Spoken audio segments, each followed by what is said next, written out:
Muito bem, todo mundo está pronto, energizados para a última reta, prontos para sexta-feira à noite.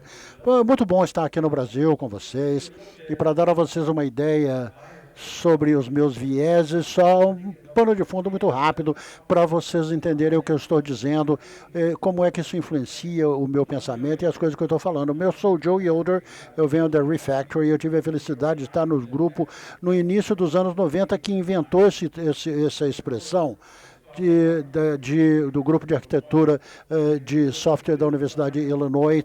Nós estávamos com o professor Ralph Johnson fazendo padrões e eu estava fazendo programação para tomar uma parte do programa com DSL fazendo C++. Fizemos objetos a partir daí, depois conversamos um pouco, desenvolvemos um grupo de desenvolvedores, montamos um grupo de desenvolvedores e montei uma empresa nos anos 90. Desde então eu estou com essa empresa. Com programação extrema em TDD no início dos anos 90, quando nós retiramos os cubículos e passamos a reparar os programas. TDD naquela ocasião eu tinha muitos vieses contra tecnologias e processos, porém, nesse estágio da minha vida, eu sou agnóstico tecnologicamente e sou agnóstico em termos de processo. Acredito em fazer aquilo que agrega valor, ao invés de ter um modelo que serve para tudo. Então, eu já trabalhei com startups, então eu estou bem ambientado nessa área, antes do manifesto Agile e mesmo antes do Scrum. Então eu não estou tentando promover o Scrum, mas de qualquer forma isso aí vai lhes dar uma ideia da minha atitude mental e dos meus vieses, só um ponto de vista de como é que eu penso. Mas eu gosto de dançar, gosto muito de dançar. Isso lá em San Diego com Mary Lynn teve uma vez, mas a dança é muito interessante, é muito divertido. Essa aí sou eu no Rio de Janeiro. Olha eu. Não dá para ouvi-lo.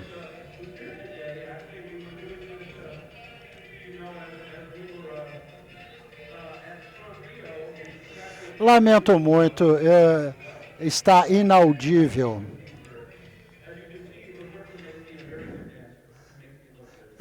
Eu fico bem ali, né? Obrigado, Roberta. Provavelmente essa é a melhor parte da minha palestra, está ali naquele vídeo.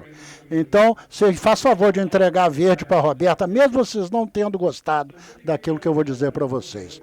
Só para dar a vocês um pano de fundo, eu vou tentar fazer um tour dirigido sobre o que é o Scrum. Um livro saiu com muitos padrões do Scrum, mas eu vou falar sobre padrões, como é que os padrões apareceram, já existem há muito tempo, e mesmo se vocês, até antes de software já tinha pattern, já tinha padrão, com práticas e bom compartilhamento de boas práticas. Como é que isso pode ajudar? Como é que isso pode dar a vocês uma boa uma visão dos padrões? Tem 96, não dá para fazer no tempo que eu tenho, não tem jeito de fazer. Mas eu vou fazer o máximo possível e eu espero que eu possa energizá-los um pouco, mantê-los despertos enquanto eu falo. Vamos começar com os padrões, então. Padrão, na verdade, eu gosto dessa analogia da colmeia, porque no caso das abelhas, vocês têm muito conhecimento compartilhado de uma colmeia trabalhando em conjunto para construir um padrão e compartilhando entre as abelhas esse conhecimento. No início, quando nós olhávamos o padrão, é realmente isso que nós estávamos tentando fazer. Vamos fazer um trabalho melhor. E inicialmente no software, quando surgiu o primeiro deles, nós estávamos promovendo uma forma de nos ajudar a fazer um trabalho melhor de compartilhamento de conhecimento. Muita gente não chegou a essa conclusão, mas antes do manifesto de Agile, se você olhar o Alistair Cockburn, vai falar hoje ainda, Mark Fowler, muita gente dos caras, Mike Bailey, etc. Essas pessoas que fizeram parte desse esforço, nessa mesma comunidade de padrão, nós pensamos, vamos fazer um trabalho melhor nos anos 90 para compartilhar tudo isso. Então eles começaram muito mais técnicos, mas depois nós começamos a receber coisas como, por exemplo, o Fearless da Linda Risen, o Fearless Pattern, os padrões organizacionais, depois o Scrum. Em 1998, acreditem se quiser, numa das conferências. E nós fomos fortemente influenciados por Christopher Alexander, que se concentrou. Ele fez esse livro chamado Pattern, The Origin of Patterns, muito focado em padrões, com 253 padrões, é padrão à beça, mas ele tentou ajudar até os não especialistas a projetar os seus próprios modelos, etc. Eu estou lá na minha sala, eu quero luz de dois lados, eu quero luz indireta, eu quero entrada das minhas visitas por ali, saída por ali. Quer dizer, eu não preciso usar 253 padrões, eu pego apenas um subconjunto e com o meu conjunto de problemas dá para ver um por um. E um dos meus gurus do Unix, antigamente, eu sabia Unix muito bem, mas tinha gente que realmente era mestre no assunto, e eles tinham uma caixa de ferramentas que eles podiam usar e aplicar, e eles usavam diferentes camadas, diferentes níveis, coisas assim. E vocês sabiam o que significava aquilo que eu estava dizendo naquela época, né? Para mim, padrões realmente são práticas comprovadas para repetir as coisas que são repetidas. E, sob certo aspecto, a partir da minha perspectiva e do que eu vi, foi fortemente influenciou fortemente a mentalidade daquilo que nós estávamos tentando fazer. Um trabalho melhor, simplesmente, e compartilhar esse conhecimento. E Christopher Alexander, está aí essa citação, saiu do livro dele, ele disse sobre os elementos de uma linguagem, e eu vou ler muito rapidamente, que cada padrão descreve um problema que ocorre repetidamente no nosso ambiente. E depois ele descreve qual é o núcleo da solução. A solução do problema de tal forma que você possa utilizar a solução 1 milhão de vezes seguidas, sem nunca fazer a mesma coisa 2 vezes, tá bom? O que significa não fazer do mesmo jeito 2 vezes? Significa que se você olhar muitas colmeias, todas elas são muito semelhantes, elas seguem mais ou menos o mesmo padrão, mas cada uma delas é singular. Então, se você construir a sua casa e eu construir a minha casa, então a minha área de janelas, a minha abertura de janelas, meu lugar perto da janela para me sentar ali para ler, você poderá ter diferentes, mas você pode customizá-la, personalizá-la de uma tal maneira que você agrega vida à tua casa.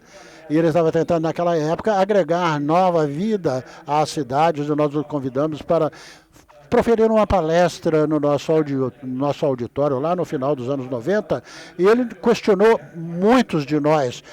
Alguns de nós já estavam começando a decolar com nossas ideias, mas ele trouxe nova vida, não apenas como equipes trabalham, mas também agregando vida aos nossos sistemas e às nossas coisas. E nós seguimos as suas ideias de padrões. E falando sobre padrões, com o Agile, quando eu penso na mentalidade, da atitude mental do Agile, nós temos uma mentalidade, significa que nós não estamos fazendo coisas às cegas. Padrões são mais ou menos como as melhores práticas que você pode documentar e compartilhar e utilizar para trazer as pessoas para a utilização dessas melhores práticas. Como jogador de basquete, você mostra as técnicas, como é que você pode jogar a bola. Eu sou dos Estados Unidos, então eu não conheço o futebol aqui tão bem quanto eu conheço o basquete. Você corre para lá, corre para cá, mas muito embora você tenha esse conhecimento, você consegue agregar outras habilidades para repetir o mesmo passe muitas vezes. Então, claramente, os padrões, se você olhar Tim Beck e Lord Cunningham, está ali, até nos anos 80, eles estavam falando sobre padrões, e obviamente os padrões de design com grupos de 4 nos anos 90 decolou. Isso aqui do Michael Mahaffey, ele fez um trabalho com Cunningham agora, o primeiro wiki foi feito de padrões, foi com a colaboração dele, e aí surgiu a Wikipedia. Aí ele estava fazendo muita pesquisa sobre soerguer a sociedade e as comunidades, criando padrões para isso, e há usos úteis na criação de grupos colaborativos, comunidades, tudo dentro do Agile. Então, o padrão já existe há muito tempo. Se você quiser mais informações, eu vou ter que botar um plugin aqui, porque eu estou envolvido nessa história do sem fins lucrativos. Eu faço muito trabalho voluntário, mas você pode descobrir muito padrão no hillside.net.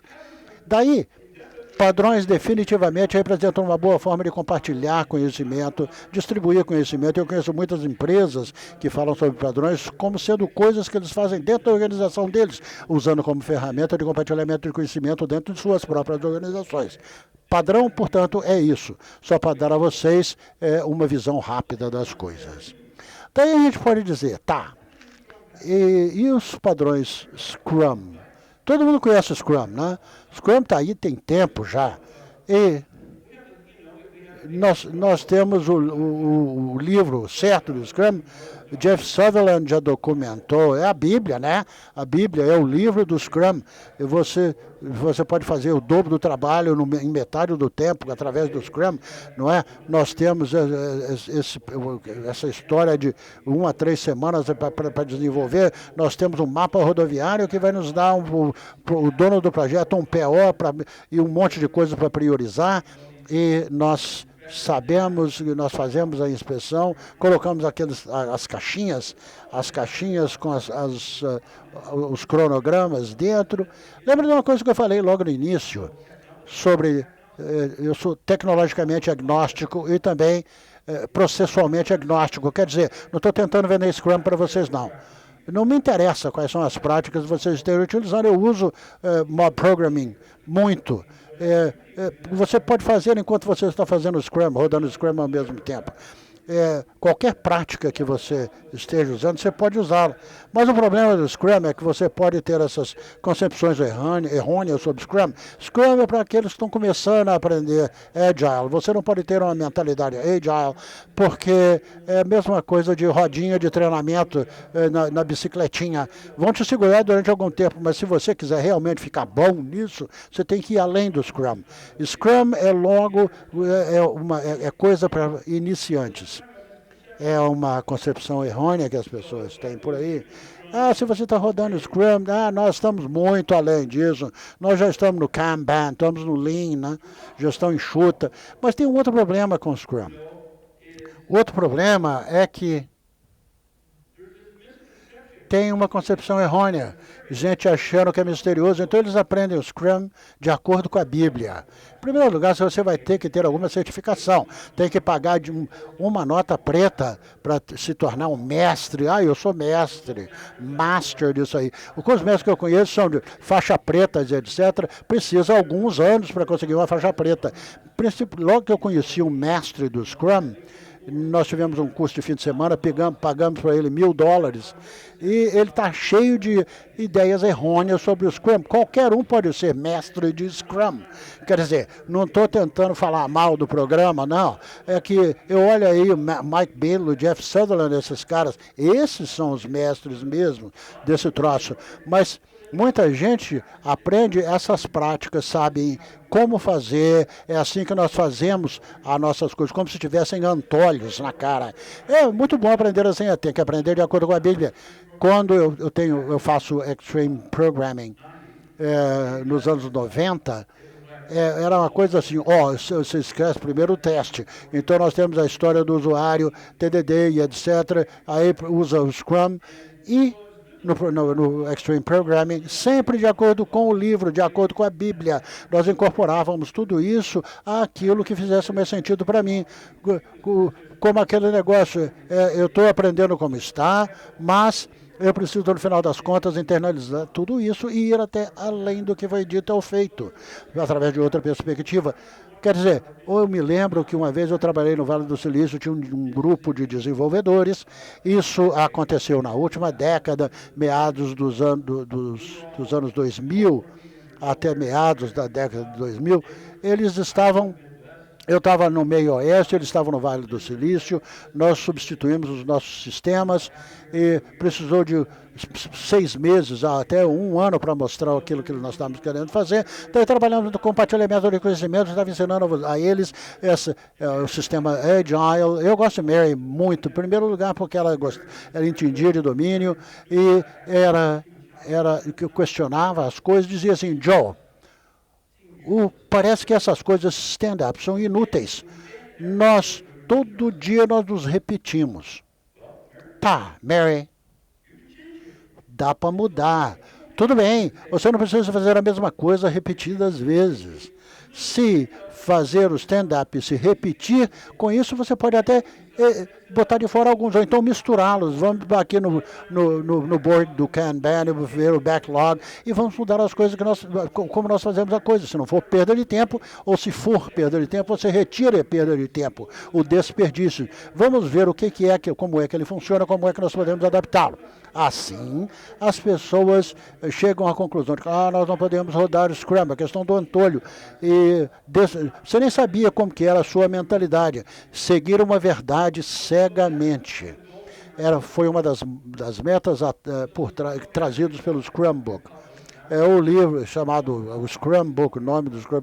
Meu nome está lá como um dos coautores, mas, obviamente, o nome do Jeff vende muito mais do que o meu, então o dele é que está lá mais proeminentemente do que o meu. Mas tem muitos bons padrões, muitos bons conhecimentos sobre como focar na sua organização e como manter o seu fluxo de valor correto e selecionar aqueles que agregam mais valor. O Jeff deveria dizer o dobro do valor em metade do tempo, ao invés de falar que deve ser feito com o dobro da rapidez. Então, o que eu posso fazer, o que eu posso fazer, na verdade, se eu não considerar o valor, não vale nada. Daí eu preciso estar sempre ocupado e mostrar que eu estou fazendo alguma coisa. Mas não é isso.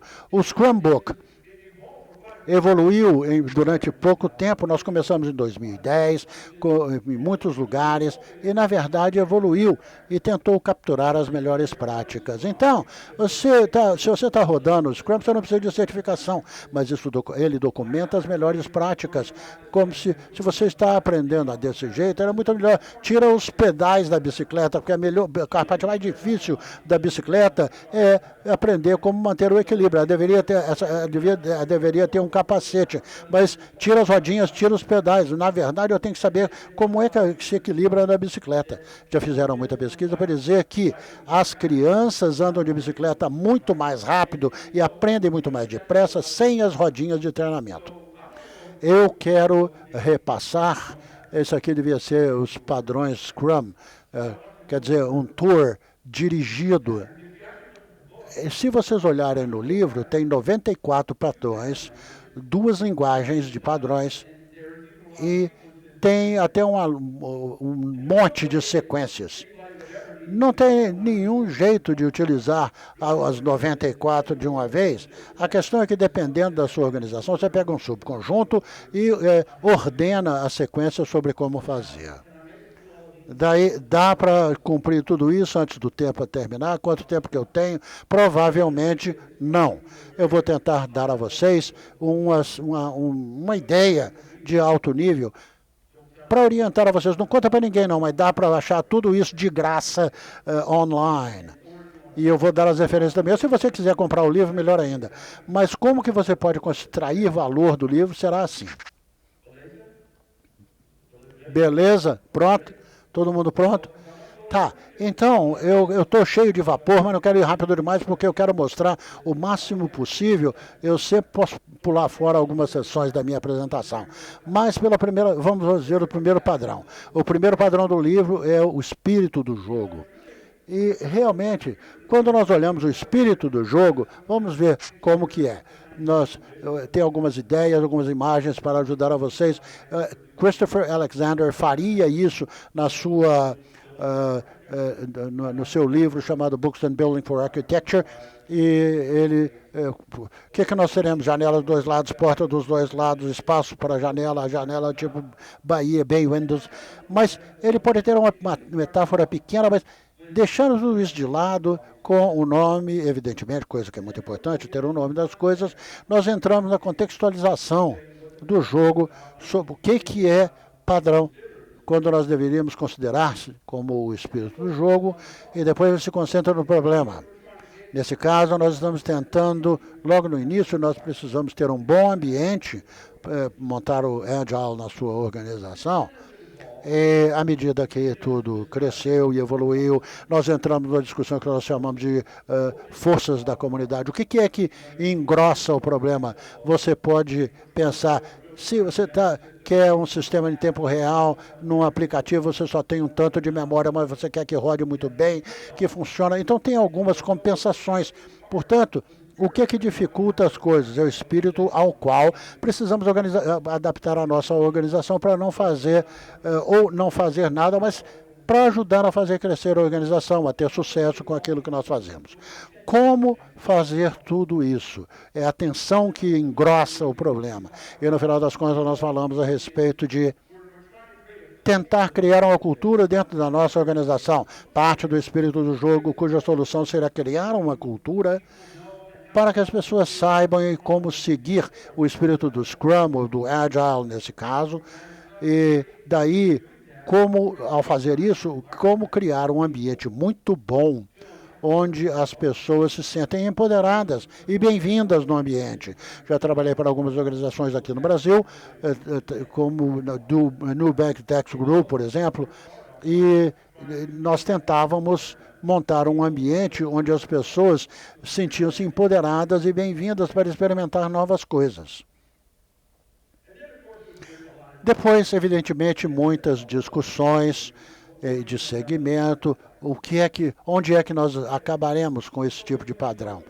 Portanto, depois que nós adotamos o padrão, se vocês lerem no livro, muitos deles são curtos, uma ou duas páginas, e nós tentamos utilizá-lo como catálogo, por exemplo, assim que você chega, qual é na essência pura, padrão, como descrição, uma descrição dos padrões à medida que nós prosseguimos. Então nós temos a linguagem do padrão da organização em duas sequências para montar a nossa equipe e associações de pessoas organizando as coisas adequadamente. Aqui está o mapa do padrão com muitos padrões lá dentro. Nós temos padrões que começam com como montar o solo fértil, como montar o ambiente, dividir times, evoluir os times na medida que você está crescendo e muita coisa sobre a organização. Então, agora nós vamos nos aprofundar em alguns desses padrões baseados nessas sequências. Eu vou explicar as sequências mais tarde, não importa o que significa. Mas vamos passar pelos problemas, pelos padrões para ver diferentes tipos de problemas. Eu quero plantar essa semente na mente de vocês, para quando nós voltarmos a falar sobre sequências. É o poder que nós damos a esses padrões, é o seguinte, é que nós temos algumas sequências, mas é a sua organização, dependendo do tipo de problema que você enfrenta, você constrói a sua própria sequência customizada para enfrentamento de determinados problemas. Aqui no Brasil eu já vi apresentações trabalhando com equipes, fazendo brainstorm de sequências que eles percorrem para a resolução de problemas específicos. Nesse caso, nós trabalhamos com o espírito do jogo, nós construímos uma comunidade de confiança, nós empoderamos as pessoas e nós queremos, no final das contas, à medida que nós construímos diferentes comunidades de confiança, nós precisamos nos assegurar de que nós tenhamos um trabalho inicial bem feito para ter encorajado. Nós queremos que as pessoas tenham coragem, que sejam transparentes, onde nós tenhamos um solo fértil, onde as pessoas tenham a certeza de que podem fazer a coisa certa, que possam fortalecer suas equipes e montar equipes que sejam auto-organizáveis. Então nós precisamos montar um ambiente para que as pessoas façam isso. Muitas organizações já fizeram isso e, evidentemente, nós não estaríamos utilizando esse padrão. E tem a lei de Conway, que já existe há muito tempo, basicamente dependendo da estrutura de comunicações da sua organização, isso vai influenciar como o seu sistema evolui. Então temos que reconhecer isso, temos que pensar nos tipos de problemas e coisas que nós precisamos fazer, uma flag organization, ou do tipo Apple, ou o tipo de estrutura do Google, porque isso influenciará o que acontecerá com elas. Portanto, as organizações cujos sistemas de design estejam baseados nesses tipos, nós precisamos de uma equipe de database, outro de front-end, também uma equipe de back-end. Isso vai exigir tipos diferentes de desenvolvedores. Nós temos vários tipos de equipe e agora nós podemos ter um stack completo, fazer equipes interfuncionais, fazendo tipo de multifuncional. E à medida que a equipe se desenvolve, muitos times pequenos que podem produzir diferentemente um do outro, e no final das contas nós teremos diferentes conjuntos de problemas. Legal? Muita gente ouviu falar da lei de Conway, mas, muito embora muita gente conheça, eles se esquecem dela, ou se esquecem de aplicá-la quando nós pensamos na evolução organizacional. Daí, evidentemente, na formação de equipes, nós temos que pensar que são todos farinha do mesmo saco. Pensem nas associações, nos modelos Spotify, onde nós podemos criar formas de compartilhamento de procedimentos de segurança. Tem aqui a pessoal que é farinha do mesmo saco e outras pessoas em migração compartilhando o mesmo conhecimento. Evidentemente, é importante envolver os gestores. Daí, os gestores têm que estar lá para apoiar a equipe, não devem interromper, não devem dar palpite, eles têm que dar ao grupo o suporte de que precisam. Nas equipes Agile, esses times têm que ser autônomos, têm que ser auto-organizados, com diferentes partes interessadas. Então, eles precisam ter a certeza de que a posição tem o poder de mudar a organização, apoiar a equipe quando chega a hora da mudança. Então, se a equipe tem diferentes problemas, eles sabem que terão o apoio da alta gestão para fazer o que precisam fazer. Agora, obviamente, como em qualquer organização, nós precisamos de algum tipo de proprietário do produto, de Product Owner, né, o PO, ou algum tipo de gestor de produto, que seja. Isso aqui é um exemplo do Henry Ford. Ele estava lá para garantir que a linha de montagem estava funcionando corretamente, as coisas estavam funcionando. O Steve Jobs, ou seja, alguém tem que ser o visionário, tem que estar ali para garantir que as coisas vão funcionar adequadamente, com as prioridades adequadas, etc., né? E se nós tivermos, por exemplo, também, quando estamos desenvolvendo, por exemplo, como em várias outras organizações, precisa haver esse tipo de parceria, né? E essa parceria não pode ser uma parceria onde nós temos um contrato e você falou isso, eu falei aquilo, aí agora nós temos que cumprir o contrato. Não, nós estamos tentando trabalhar junto, em parceria. Eu sei que você falou que eu precisava disso antes, mas agora o negócio mudou, eu tenho que conseguir adaptar e evoluir junto com você à medida que o seu negócio muda, que a sua empresa muda. Nós temos que fazer isso juntos. Então, esse tipo de parceria é muito mais colaborativa. E ela por exemplo, eu agora estou participando desse negócio, nós estamos compartilhando um risco, né? Estamos compartilhando um risco e outras coisas aí nessa parceria, tá certo? Agora eu tinha que colocar esse padrão aqui para vocês, que é um dos meus favoritos, gente. Olha só, esse enxame aqui, ó, né? Então é um fluxo contínuo, é um padrão que nós temos também, né? E obviamente, se que nós quisermos trabalhar com muita coisa ao mesmo tempo, nós vamos reduzir a eficácia de cada indivíduo. E algumas vezes, em alguma tarefa que esteja funcionando adequadamente, a gente concentra todo o esforço da equipe num único item de uma única vez. Então isso parece semelhante a uma coisa que provavelmente vocês ouviram no primeiro dia, não é? Que é o Mob Programming, exatamente, né? Então isso aqui é como o Uri estava falando, né? No primeiro dia, mas há todo tipo de variação dessa questão de enxame, né? Eu sei quando o Uri estava escrevendo o primeiro relatório dele em 2014, o primeiro trabalho dele em 2014, e para o grande congresso Agile lá nos Estados Unidos, quando eu descobri, eu falei, eu tenho que ir ler esse trabalho. Aí eu convenci a Rebeca, que era diretora do curso, eu falei, deixa eu ler o trabalho do Uri. Aí ela falou, olha, eu passo para você se você compartilhar com outros. Não, eu pago, qualquer que seja o preço. E eu nem conhecia o Uri, eu não o conhecia antes, porque vocês sabem de onde que eu venho, né? O conhecimento, o compartilhamento de conhecimento, Extreme Programming, etc.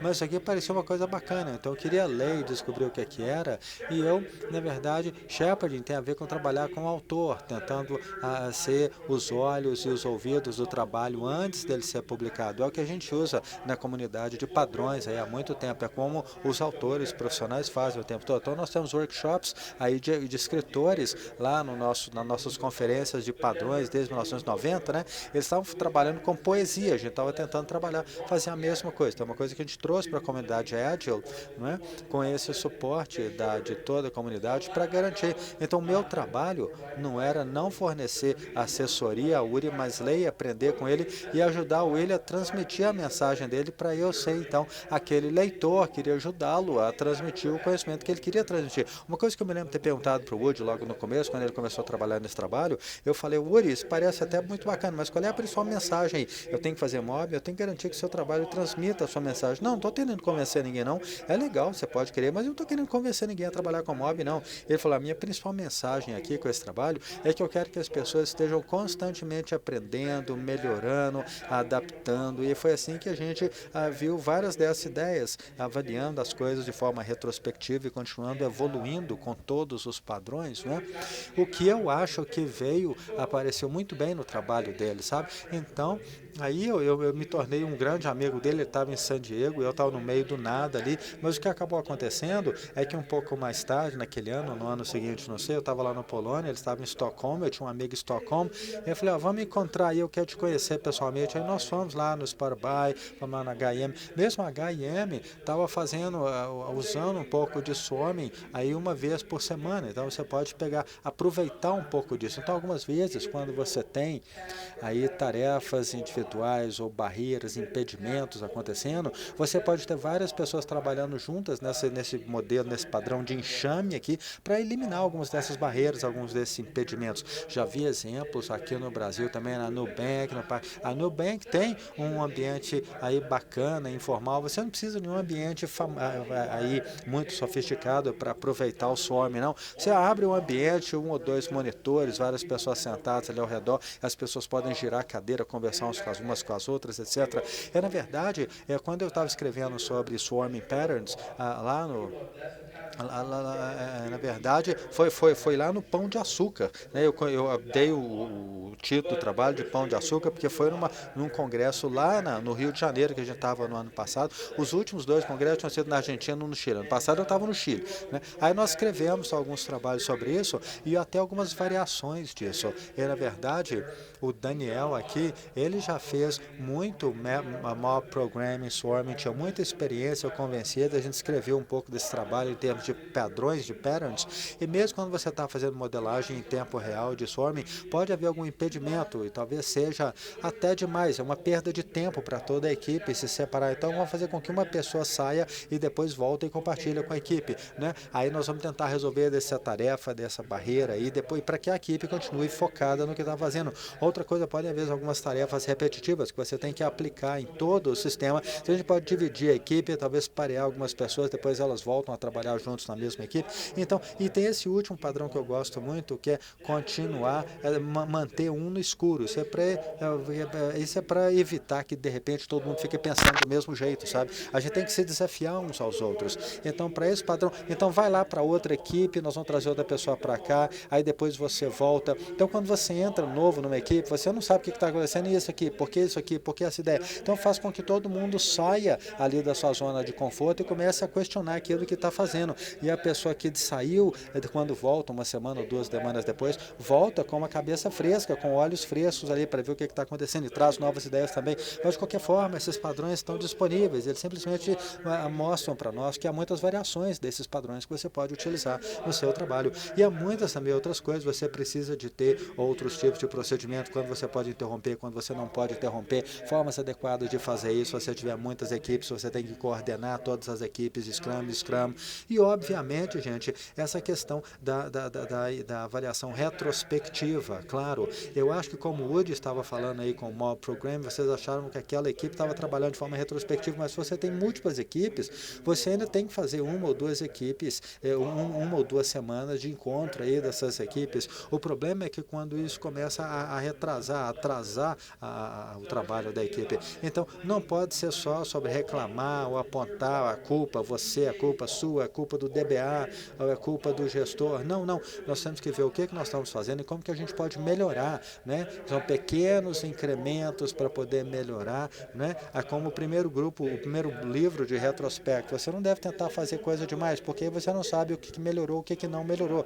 Então, se você está trabalhando com o Mob Programming, você sempre está tendo incrementos produtos pequenos. Quando você tem muitas equipes trabalhando ali, talvez você faça coisas maiores, etc. Aí se você começar a fazer coisas demais, você não sabe aonde que aconteceu o erro. Então é muito importante o que acontece na avaliação retrospectiva, né? Você tem que ficar ali só no retrospectivo para se sentir seguro e compartilhar, mas é uma faca de dois gumes, que algumas vezes o que acontece no retrospectivo é que nenhuma mudança acontece, porque a cada uma semana ou duas nós vamos sentar e culpar uns aos outros e procurar problema, e isso é uma perda de tempo, é um desperdício de tempo. A maior parte dessa avaliação retrospectiva acaba não agregando muito valor. E, finalmente, orgulho do produto e orgulho do time, da equipe. Então, essa é a minha apresentação. Espero que vocês possam ter conseguido acompanhar. Eu dei uma ideia para vocês aí da sequência, à medida que eu mostro esses padrões para vocês, começando com criar o ambiente correto, se concentrar, então, no tipo de ambiente que nós temos, pensar sobre a lei de Conway, como nós organizamos as coisas, envolvemos os gestores. Obviamente, nós temos que manter a priorização adequada e, claro, como que nós fazemos um pouco do planejamento, usar swarming para algumas questões, obter feedback à medida que a coisa vai evoluindo. Tá bom, gente? Beleza? Então tá bom. Não, talvez eu possa colocar uma outra sequência aqui rapidamente, antes da gente passar para frente. E uma sequência de escalonagem. Gente, esse aqui é um tópico que está muito aí em voga agora na Agile, né? Como é que você escalona aí na Agile? Você se sente seguro? Quão seguro você se sente, né? Ou é menos seguro? Né? Será que você consegue fazer mais com menos? É menos swarm? Como é que é? Né? Então, gente, na verdade, à medida que você está vendo isso aí, você está crescendo, isso é uma coisa muito boa, né? Quando a organização está crescendo, é ótimo, é por causa disso sucesso. Então, algumas vezes você tem os problemas, né? Então, é importante pensar e lidar com eles. Quando a equipe está crescendo dessa forma, que algumas equipes, algumas organizações já tiveram esse problema, é um bom problema ter, né? Mas pode ser um problema desafiador. Como é que você compartilha conhecimento? Como é que você divide as equipes, né? Então, por exemplo, você não tem mais, por exemplo, só alguns dois proprietários de produto, você precisa de uma equipe inteira de product owners, né? E como é que você divide as mesas? Então, eu quero falar sobre alguns dos meus padrões favoritos, que eu gosto da forma com a qual isso soa, né? Mitose, né? Parece essa ideia de mitose, uma ideia bastante bacana, né? E realmente, assim que a sua equipe, geralmente você tem uma equipe de 7, mais ou menos 2 pessoas, né? Que eles falam que é um número mágico, sei lá, 5, talvez até 10, mas assim que você começa a ter mais de 10 pessoas na equipe, né? Os rituais, as comunicações, tudo mais, começa a se tornar muito complicado em como fazer um bom trabalho com isso. Então, como é que a gente pega uma equipe muito grande, que já está organicamente errada por razões? Agora nós temos 12 pessoas, né? Será que a gente ainda assim pode ter uma equipe funcional? Sim, mas é difícil, né? Agora nós temos 14 pessoas na equipe, ela é muito mais difícil. 20 pessoas na equipe. Então, gente, na verdade, vamos pensar como é que a gente pode dividir a equipe, né? Dividir o time. Então, é muito importante pegar esse time grande e dividir em alguns outros 2 times cross-funcionais, né? O desafio com isso, e uma organização na qual a gente estava pensando sobre isso, a inclinação natural é o seguinte, ó, bom, esses 4 aqui, designers aqui, estão trabalhando mais nessa área, vamos passar eles para aquela equipe lá, e esse outro grupo de pessoas aqui está trabalhando aí na parte de back-end, vamos colocar eles num outro grupo. Então, agora nós temos aí, então, você basicamente perdeu, a equipe tem que ser multifuncional, então, você não pode separar as pessoas assim, lembra da lei de Conway, né? À medida que você estiver fazendo isso. Então, para dividir essa grande equipe em 2 equipes, você tem que ter coordenação, também gosto dessa imagem aí do nado sincronizado, que Scrum of Scrums, né? Ou seja, mesmo quando você tem muitas equipes, nós precisamos de uma forma de coordená-los, principalmente se houverem questões aí das quais participam as 2 equipes, não é? Tá certo? Legal? Muito bem. Então, gente, e obviamente você pode ter um meta Scrum, que é quando os gestores começam a participar, você tem que dar espaço para eles verem as coisas, participar, você pode ter aí o pulso da organização, ver como é que a organização está indo, e os valores, as áreas de valores, fluxos de valores, etc, não é? Então, falar, bom, suficiente sobre a organização. Eu queria agora mostrar para vocês um pouco dos padrões de stream de valor, porque o padrão de fluxo de valor, na verdade, são 56 padrões. Alguns deles se sobrepõem, porque os diferentes padrões podem estar em 2 diferentes linguagens, mas nós temos algumas sequências aqui também para realmente criar relações entre etapas de produtos, conectando o que nós temos que fazer e garantir que nós estamos ali seguindo, buscando valor para a empresa. Será que eu realmente estou fornecendo valor aí será que nós estamos indo na direção certa? Será que nós temos que parar e repensar e evoluir naquela direção, não é? Então, se você observar os padrões, são 56, olha, ele tem muito padrão ali, não é, gente? Olha só.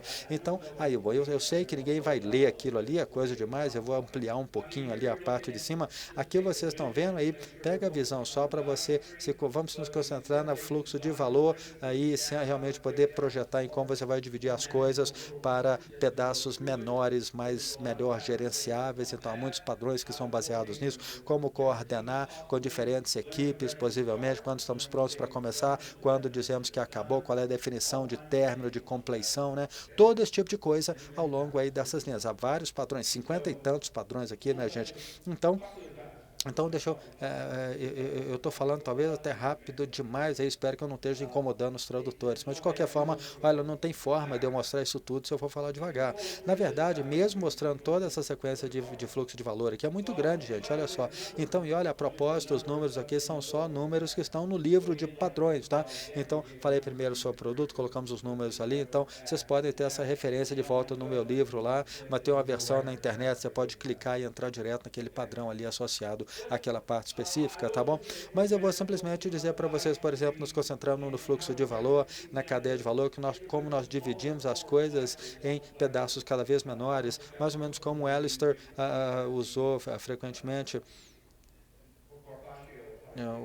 Aquela questão de Carpaccio, né, colocando as coisas em pedaços cada vez menores, basicamente aqueles incrementos bem pequenininhos, né, TDD, e se concentrar nos valores maiores e como é que nós priorizamos para esses valores. Então, vou mencionar para vocês, pelo menos a visão, gente, você pode pensar no Steve Jobs, por exemplo, como uma pessoa de visão. O corpo humano adora esse produto, gente, esperar e garantir que o produto esteja caminhando na direção certa, não é?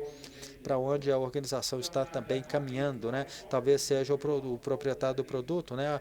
Ou talvez, às vezes, seja uma visão um pouco maior, onde há vários subprodutos que são partes disso, não é? Muito bem. Então, eu não tenho muito tempo para trabalhar aqui com vocês com todos os padrões aqui da cadeia de valor, então não vou falar sobre isso, só porque eu quero garantir que eu vou guardar um pouquinho de tempo para falar coisas que eu acho que são muito importantes, como, por exemplo, a questão de sequências, não é? Vocês já ouviram eu mencionar sequência anteriormente aqui, e aqui é onde a gente obtém o verdadeiro valor de um padrão de linguagem. Olha, a propósito, essa aqui é a sequência descrita em um dos nossos programas de linguagem de padrão, não programação, porque isso aqui nós decidimos no início da década de 90. Então nós começamos a fazer reuniões pelo menos uma vez por ano, e originalmente a gente estava lá na Suécia, depois na Dinamarca, depois nos reunimos em Portugal várias vezes, e no Vale do Ouro, do Douro, né, porque todo mundo gosta do vinho deles lá. Aqui o Jack Southern, que foi uma das equipes mais bem-sucedidas a trabalhar com o Scrum, aqui uma foto de um desses trabalhos que nós fizemos. Então eu quero mostrar para vocês como que os padrões de linguagens e sequências funcionam juntos. Padrões de linguagem são todos os conjuntos de coisas que vocês devem, talvez, considerar, né, todas as possibilidades. Se você estiver construindo uma casa, uma cidade, por exemplo, né, com 253, né? E na organização de produtos aqui tem 36 possíveis padrões, eram 50 e tantos ali na cadeia de valor. Então, a sequência, gente, dado o meu problema, em qual direção eu devo caminhar aqui. Então, lembre-se da sequência de escala, né? Vamos ver como a sequência de escala funciona aqui. Então, primeiro nós temos um time de Scrum. Então, aqui está o padrão do time de Scrum, né? Nós temos aqui, numerei aqui para vocês, o 7º padrão ali naquele gráfico. Depois nós temos o padrão número 12, está ali, ó, está lá à esquerda, não é? É a equipe de proprietário de produto, de Product Owner. As coisas ficam maiores ali, nós talvez tenhamos que fazer um pouco de mitose. Então percebemos esse outro padrão aqui, não é? E aí, novamente, a partir disso, nós vamos para o Scrum, aqui, depois Meta Scrum, né? Voltando ali o 37, e aí, em última análise, o pulso da organização. Esse é um padrão de cadeia de valor. Então nós podemos usar padrões talvez para outras linguagens de padrão também, gente, se concentrando nas suas áreas de valor e também na sua stream de valor. Então, um padrão de línguas é um conjunto conjunto de padrões e os padrões relacionados, porque se você usar esse padrão, talvez você deva pensar sobre esses outros padrões aqui também, mas não é, na verdade, nenhuma ordem na qual você deve seguir os padrões. O sequenciamento fala, dado o meu tipo de problema, se eu quiser construir uma casa, por exemplo, com esse tipo de sala de estar e esse tipo de hall de entrada, qual será a sequência de padrões que eu tenho que aplicar para construir essa casa de forma bem sucedida, não é? Então, quando você realmente trabalha bem com a linguagem de padrões, você pensa qual é a sequência, dado o seu problema, qual sequência você deve seguir para resolver o seu problema a partir do subgrupo desses padrões. Então, é aí que você obtém, então,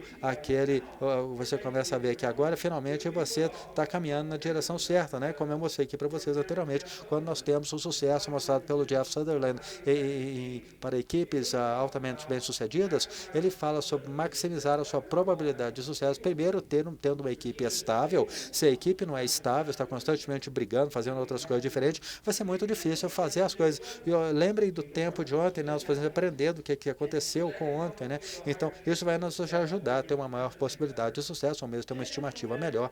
E aí implementar, garantir que as coisas estejam sempre limpas, né? Vamos fazer aquele swarming, aquele mob programming, como eu falei para vocês antes. Aí tivemos que lidar com interrupções, por exemplo, né?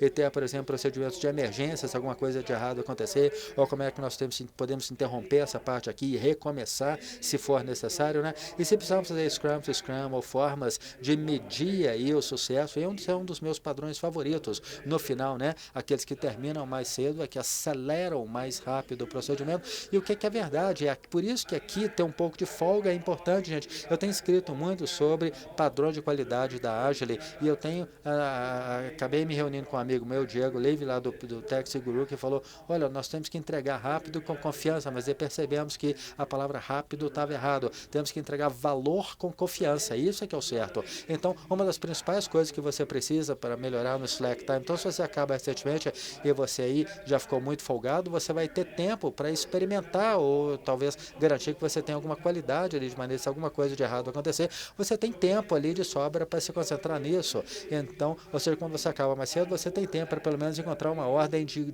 grandeza aí, para encontrar uma forma melhor para fazer as coisas. Em mob programming, eles colocam o slack time ali, o tempo de folga ali, e eu gosto muito disso. Eu falei para o Woody outro dia, Woody, mob programming parece muito bacana, mas eu não vou saber até eu fazer. Aí o Woody falou, vem cá, vem trabalhar conosco um dia para você ver como é que é. Aí descobrimos aí uma forma, eu fui lá para San Diego, onde eu estava trabalhando, eu fui lá e encontrei com a equipe mob dele, não sabia nada sobre o que eles estavam fazendo, fiquei lá um dia trabalhando com eles. Olha, foi fantástico, porque quando eu apareci lá, o que aconteceu foi o seguinte, instantaneamente eu agreguei valor, eu me tornei parte da equipe, e toda essa questão de rotação, de rotatividade, eu aprendi rapidamente o que estava acontecendo. Agora, algumas vezes eu falava sobre coisas que eu não sabia muito o que eles estavam fazendo ali, mas eu ainda assim tinha coisas que eu poderia colaborar, ajudar eles a fazer alguma solução de problema, aí resolver um pouquinho de tarefa lá no Kanban, mas no início do dia, nós gastamos 1 hora aprendendo sobre o que a gente queria, foi uma coisa bacana. Isso é tempo de folga. Você Slack Time, como a Google, quando tem aquele tempo lá na Google, que você pode fazer o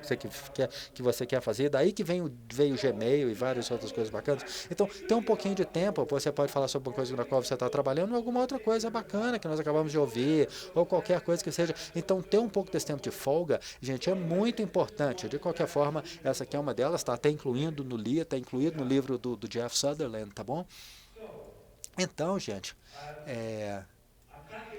bom, eu falei para vocês rapidamente aí sobre vários dos padrões, eu queria garantir que eu ia ter um pouquinho de tempo sobrando aqui, já que ninguém me falou que o tempo está acabando, pelo menos não até agora, deixa eu meio que chegar ao final aqui. Falei sobre vários desses padrões, aqui está o Scrum Book, que eu falei para vocês, o livro, você pode entrar no scrumbook.org, Scrumplot, também está disponível na Pragpog ou na Amazon, se você quiser comprar a versão impressa ou a versão digital, tá bom? Fique à vontade. Bom, eu espero que eu tenha deixado para vocês essa ideia de que o patterns mais Scrum, ou patterns, ou padrões, mais qualquer coisa, Scrum, ou o que quer que seja, padrão mais isso é igual ao sucesso, gente, porque na verdade é uma coisa que está tentando ser ágil, não é? Não é colocar ali viseiras em você, como aquele cavalo, né, que tem aquela viseira para não sair do caminho certo. Você tem que ser ágil, né? Tem que ser ágil para com isso. Então eu quero pelo menos ter um tipo de citação interessante. A gente produz padrões, gente. A gente produz padrões, é o que vem das melhores práticas, etc.